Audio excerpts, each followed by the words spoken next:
आज की इस वीडियो के अंदर हम आप सभी के साथ में अपनी क्लास 8 साइंस सब्जेक्ट के चैप्टर नंबर 9 को डिस्कस करेंगे, जो कि है रिप्रोडक्शन इन एनिमल्स। कि भाई जो आपके एनिमल्स होते हैं वो 1 से 2, 2 से 3 कैसे बनते हैं उनके अंदर, यानी कि रिप्रोडक्शन आपकी कैसे होती है। तो चलो माय फ्रेंड्स फटाफट से आपको इसको एक्सप्लेन करते हैं और फिर हम आगे कंटिन्यू करते हैं। तो सबसे पहले आप सभी को कहता है, do you recall the process of digestion. क्या आपको डाइजेशन की प्रोसेस याद है, जो कि हमने पहले डिस्कस की थी आपकी क्लास 7 के अंदर। फिर कहता है circulation and respiration which you have studied in the previous classes. और आपने यहाँ पे सर्कुलेशन को भी स्टडी किया है गाइस, साथ में आपने यहाँ पे रेस्पिरेशन जो हम सांस लेते हैं उसको भी स्टडी किया है हमारी पिछली वाली क्लासेस के अंदर। These process are essential for the survival of every individual। अब यहाँ पे कहते हैं कि भाई ये जो सारी प्रोसेस होती हैं जो हमने पहले स्टडी की थी, ये बहुत ज़रूरी होती हैं किसी भी लिविंग ऑर्गेनिज्म के जिंदा रहने के लिए। You have also learn about the process of reproduction in plants. और आप इस बात को भी जान चुके हो कि भाई जो आपके प्लांट्स हैं उनके अंदर रिप्रोडक्शन कैसे होती है, यानी कि आपके एक प्लांट से 2 प्लांट कैसे बनते हैं और कैसे वो आगे ऐसे अपनी जनसंख्या को बढ़ाते चले जाते हैं। Reproduction is essential for the continuation of a species. और यहाँ पे आप सभी को बताते हैं कि भाई कोई भी स्पीसीज हमारी अर्थ के ऊपर हुई, यानी कि कोई भी प्रजाति हुई, वो आगे तभी बढ़ पाएगी तब वो रिप्रोडक्शन करेगी। ठीक है, तो चलो मैं आपको डायग्राम की हेल्प से बताता हूँ। मानो माय फ्रेंड्स ये यहाँ पे 2 पर्सन हैं, अब ये दोनों रिप्रोडक्शन करेंगे तभी इनका बच्चा होगा। इनकी तो आगे चल के डेथ हो जाएगी, लेकिन ये बच्चा आगे चल के थोड़ा और आगे जाएगा, फिर इसके बच्चे होंगे, तो ऐसे जो उसकी पॉपुलेशन होती है वो आगे चली जाती है। ठीक है, चलो अब आपको आगे बताते हैं। तो कहता है imagine what would have happen if organisms had not reproduce. अगर आप सोचो कि भाई रिप्रोडक्शन प्रोसेस आपकी होती ही नहीं तो आपके जो ऑर्गेनिजम्स हैं वो आगे कैसे जा पाते, जो स्पीसीज थी वो आगे कैसे बढ़ पाती।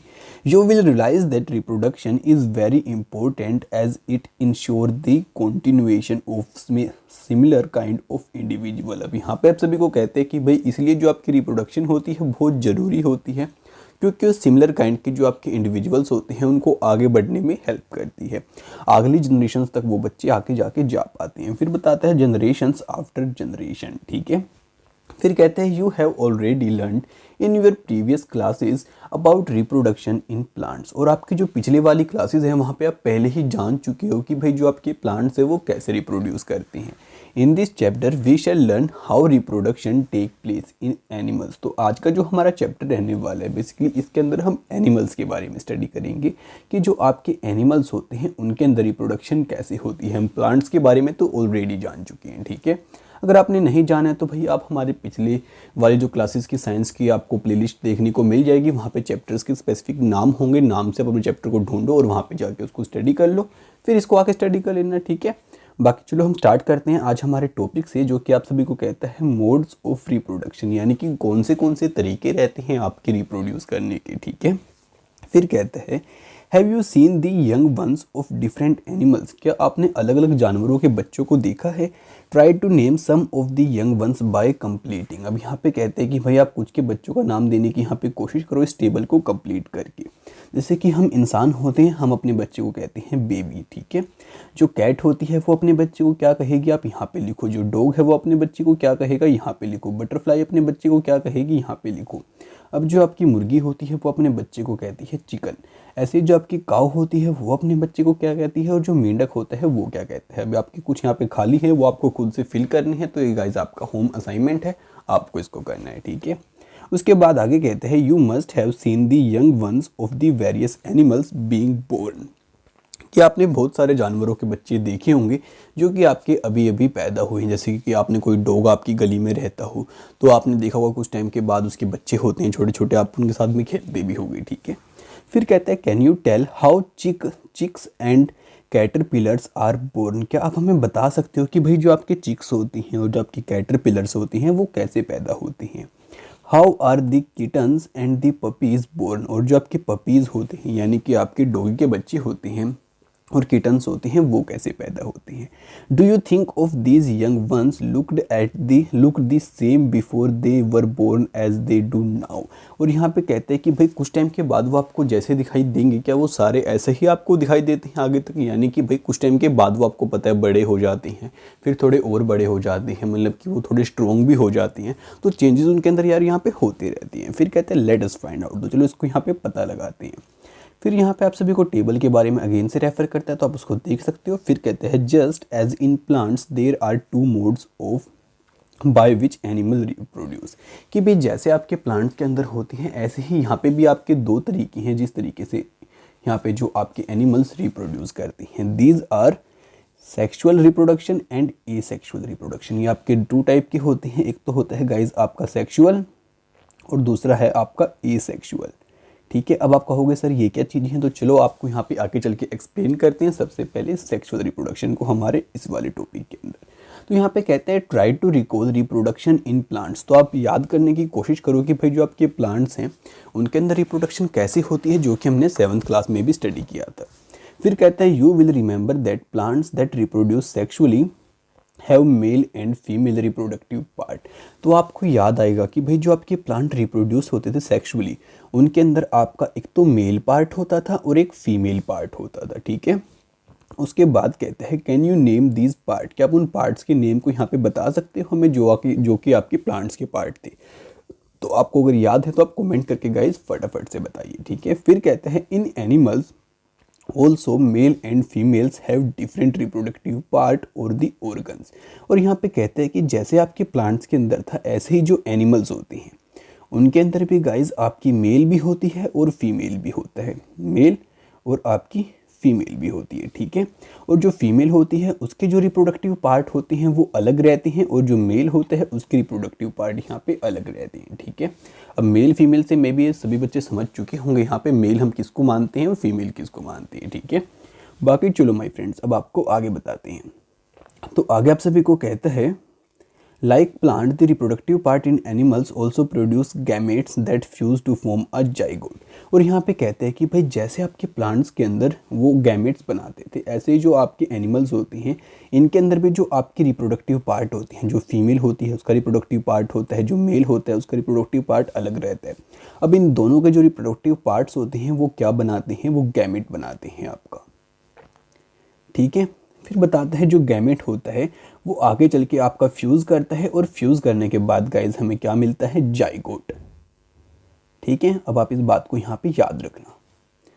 उसके बाद माय फ्रेंड्स आप सभी को कहता है it is the zygote which develop into an new individual. और ये आपका जाइगोट ही होता है जो आगे चल के आपका एक बच्चा बन जाता है, या फिर आपका कोई बेबी या फिर किसी डॉग का बच्चा बन जाता है, या फिर किसी का भी बच्चा, आपका ये जाइगोट ही बनता है। ठीक है, अगर डॉग का आपका जाइगोट बना है तो भाई आपके जो डॉग का मेल और फीमेल होगा, अगर आपका मतलब कि ह्यूमन बीइंग का बना है तो ह्यूमन बीइंग का आपका मेल और फीमेल होगा। ठीक है, फिर कहते हैं this type of reproduction begin from the fusion of male and female gamete is called the sexual reproduction. और जिसके अंदर आपके मेल और फीमेल के जो गैमेट्स होते हैं उनका फ्यूजन होता है उसी को गाइस हम यहाँ पे क्या कह देते हैं, सेक्सुअल रिप्रोडक्शन। ठीक है, तो अब आप सभी को आगे कहते हैं let's us find out the reproductive part in the humans and study the process of reproduction.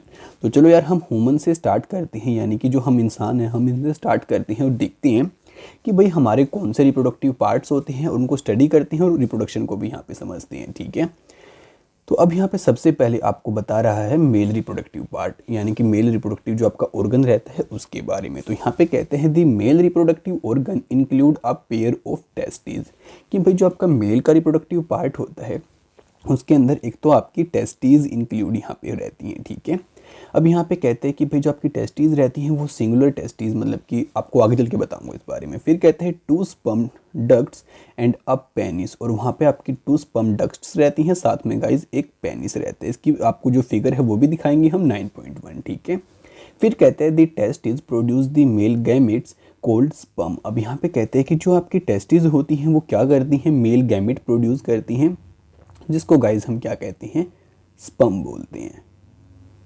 ठीक है, फिर कहते हैं million of sperms are produced by the testis, और जो आपकी टेस्टिस होती हैं एक ही टाइम पे आपकी मिलियन ऑफ स्पर्म्स बनाती हैं।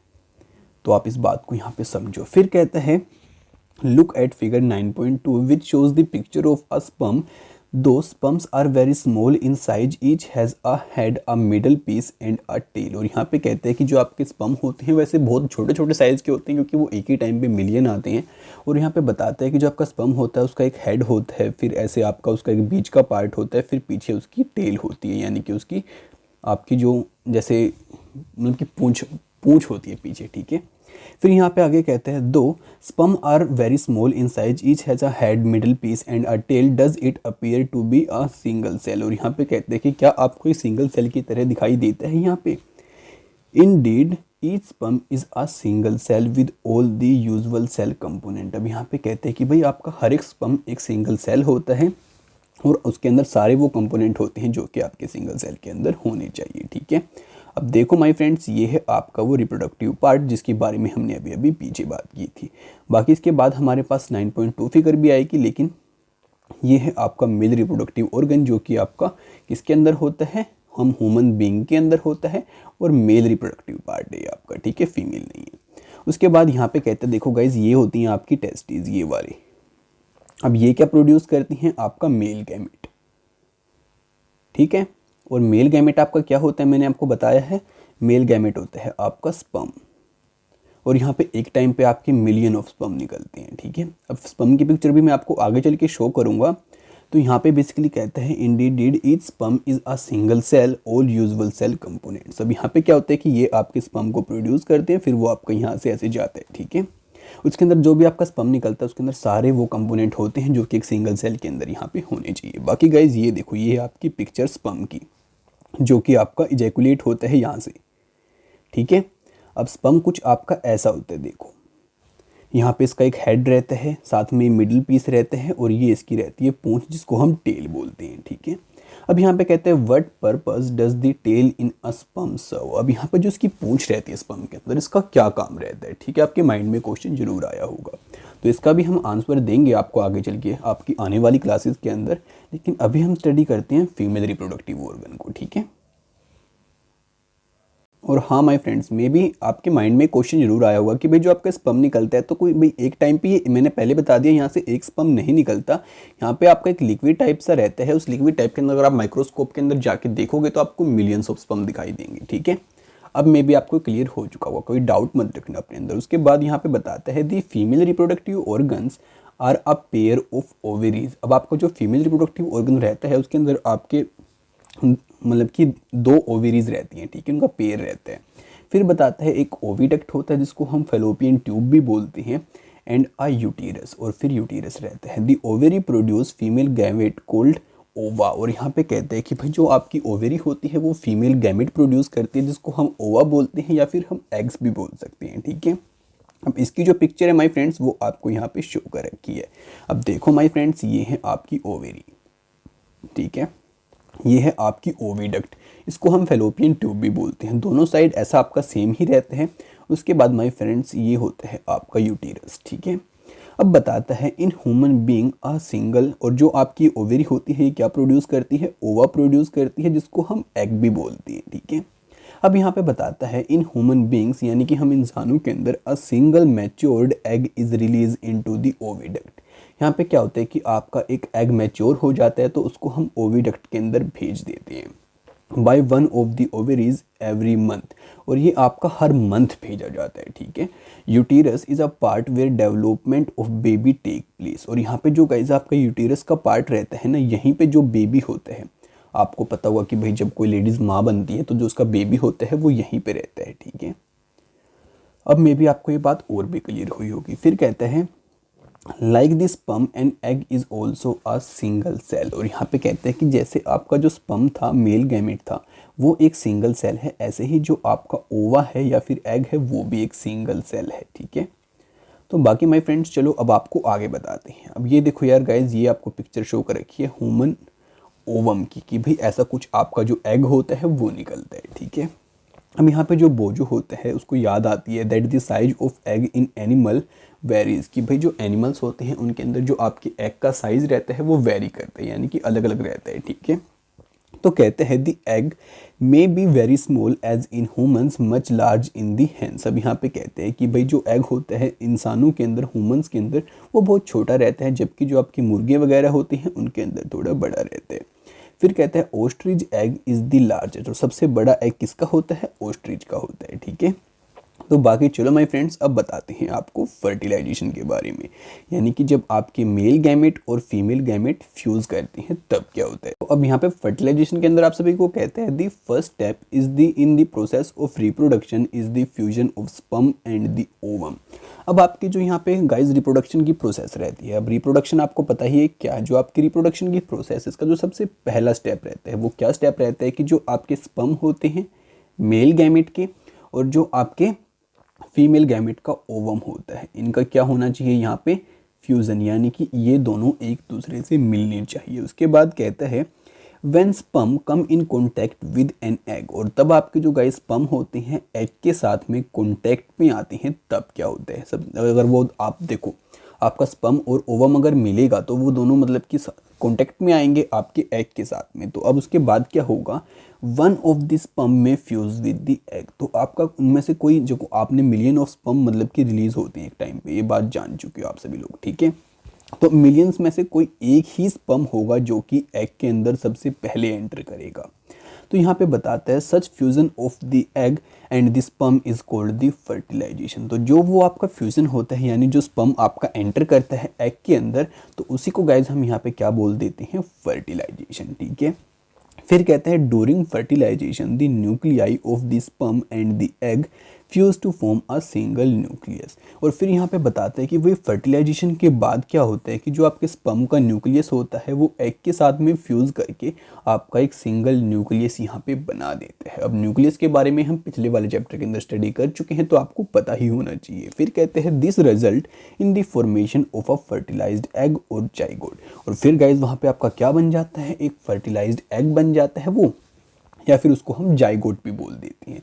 और अब आप जान चुके हो कि जो आपका जाइगोट है उससे क्या बनता है? बेबी बनता है। ये बात मैंने आपको पहले ही बताई थी। ठीक है, मे बी आपको याद होगी। उसके बाद माय फ्रेंड्स कहते हैं did you know that the zygote is the beginning of a new individual. अभी आप कह सकते हो कि भाई जो आपका जाइगोट है वही एक नया इंडिविजुअल बनने की शुरुआत होती है। और ये सारी पिक्चर गाइज आपको शो भी कर रखी है कि भाई ये आपका ओवम है, इसके पास में आपके बहुत सारे स्पर्म जाते हैं, उनमें से कोई एक अंदर एंटर कर जाता है, फिर वो आपकी न्यूक्लियस बना देता है। ठीक है, तो बाकी चलो माय फ्रेंड्स अब आपको आगे दिखाते हैं। तो यहाँ पे कहते हैं the process of fertilisation is the meeting of an egg cell from the mother and a sperm cell from the father. अब जो आपकी गाइस प्रोसेस रहती है फर्टिलाइजेशन की, उसके अंदर बेसिकली होता है क्या है कि मीटिंग होती है, यानी कि एक दूसरे से मिलते हैं। क्या चीज़ एक दूसरे से मिलती हैं?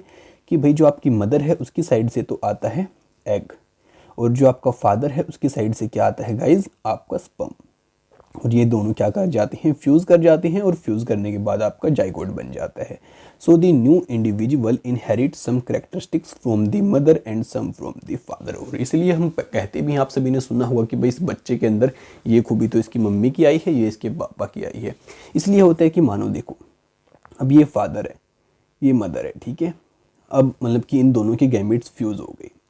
अब मतलब कि इसका यहाँ से ओवम आया और इसका यहाँ से गाइज स्पर्म आया, दोनों फ्यूज़ हो गई। फ्यूज़ होने के बाद जाइगोट बना, जाइगोट से फिर आगे चल के बच्चा बना। ठीक है, तो हम कह देते हैं कि भाई इसकी कुछ खूबी इसके फादर की इस बच्चे के अंदर है और इसकी मम्मी की ये खूबी इस बच्चे के अंदर है। ठीक है, क्योंकि इसलिए गाइज हम कहते हैं कि बच्चा मम्मी पे गया, पापा पे गया। आपने सुना भी होगा ये बहुत सारी बातें। ठीक है, फिर कहते हैं so the new individual inherits the mother and some from the father. Look at your brother और सिस्टर। तो अपने भाई बहन की तरफ इस बात को देख के नोटिस कर सकते हो। See if you can recognise some characteristics in them similar to those of your mother और योर फादर। क्या आपको कोई ऐसी कैरेक्टरिस्टिक अपने भाई बहन के अंदर दिखाई देती है कि जो आपके फादर के अंदर भी है वो आपके भाई के अंदर भी है, जो आपकी मम्मी के अंदर है वो आपकी बहन के अंदर भी हो सकती है, भाई के अंदर भी हो सकती है। ठीक है, बाकी माय फ्रेंड्स ये देखो जो आपका जाइगोट होता है वो बनने के बाद कुछ ऐसा दिखाई देता है। ठीक है, अब चलो यार आपको आगे बताते हैं। तो यहाँ पे कहते हैं fertilisation which take place inside the female body is called the internal fertilisation. अब बेसिकली माय फ्रेंड्स आपको यहाँ पे यही बात कहना चाहते हैं कि भाई जो कोई फर्टिलाइजेशन फीमेल बॉडी के अंदर होती है उसको हम यहाँ पे क्या बोल देते हैं, इंटरनल फर्टिलाइजेशन। अब कुछ फर्टिलाइजेशन आपकी क्या होती है, बाहर की जाती है आपकी मशीनों में, तो उसको हम गाइस दूसरा नाम देते हैं, उसके बारे में आपको आगे बताएंगे, ठीक है। अब यहाँ पे कहता है internal fertilisation occur in many animals including the human, cow, dog and hens. और यहाँ पे कहते हैं कि जो आपकी इंटरनल फर्टिलाइजेशन होती है बहुत सारे एनिमल्स के अंदर हमें देखने को मिलती है। वहाँ पे आपकी ह्यूमन्स भी होती हैं, काउ भी होती है, डॉग भी होती है और हैंस भी होती हैं, ठीक है। बाकी माय फ्रेंड्स चलो यार आज अपने चैप्टर को यहीं पे एंड करते हैं, यानी कि जो आज के हमारा पार्ट है इस चैप्टर का उसको यहाँ पे एंड कर रहे हैं। अब नेक्स्ट पार्ट की वीडियो आप सभी को बहुत जल्दी ही मिल जाएगी, तो उसको सबसे पहले देखने के लिए हमारे चैनल को सब्सक्राइब करना बिल्कुल भी मत भूलना और बेल नोटिफिकेशन को यार ऑल पे सेट कर लेना। और हाँ एक बात और, अपनी इस वीडियो को अपने फ्रेंड्स के साथ में शेयर जरूर से कर देना, जिससे कि यार वो भी घर बैठे बैठे नॉलेज को गेन कर पाएँ। तो आपसे मिलते हैं अगली वीडियो में बहुत जल्द ही, तब तक के लिए दोस्तों बाय बाय।